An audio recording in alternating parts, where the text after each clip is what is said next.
আমরা বারবার বলে আসছি, আমরা আমাদের দলের বিজয় চাচ্ছি না, আমরা চাচ্ছি 18 কোটি মানুষের বিজয়। এই বিজয়ই হবে আমাদের দলের বিজয়। 18 কোটি মানুষের বিজয় হিসাবে যা চিহ্নিত হবে, সেই বিজয়ের আমরা হব অংশীদার ইনশাআল্লাহ। আর এই বিজয়ের পথে বাধার যত দেয়াল তুলে দেয়া হবে, এই যুবকরা লাঠি মেরে সমস্ত দেয়াল ভেঙে চুরমার করে দেবে। কোন দেয়ালে আমরা টিকতে দেব না, কোন ষড়যন্ত্র করে লাভ হবে না। কেউ যেন নিজেকে অতিরিক্ত ধূর্ত না ভাবে। জনগণ এখন তার নিজের বুঝটা বুঝতে শিখেছে, কাউকে আর ছাড় দেওয়া হবে না। কোন কালো হাত সামনের দিকে এগিয়ে আসলে সেই কালো হাত জনগণ অবশ করে দেবে।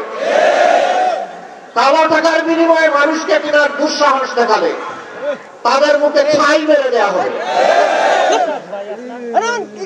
আগামীতে যে নির্বাচন ফেব্রুয়ারি মাসে অনুষ্ঠিত হবে 11 তারিখ 12 তারিখ, সেই নির্বাচনের মধ্য দিয়ে বাংলাদেশের নূতন ইতিহাসের মোড়ক উন্মোচন হবে ইনশাআল্লাহ।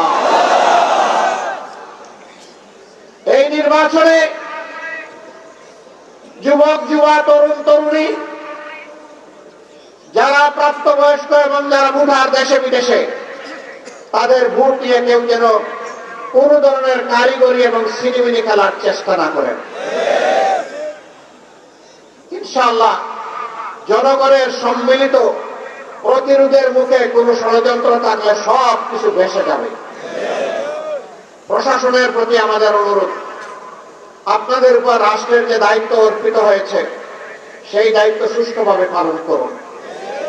নির্বাচন সুষ্ঠুভাবে অনুষ্ঠানের জন্য এখন নির্বাচন কমিশনকে তাদের দায়িত্ব যথাযথভাবে পালন করতে হবে। আমরা তাদের কাছে কোনো আনুকূল্য চাই না, কিন্তু সাবধান করে দিচ্ছি, যদি কারো প্রতি সামান্য কোনো আনুকূল্য দেখানো হয় তা বরদাস্ত করা হবে না।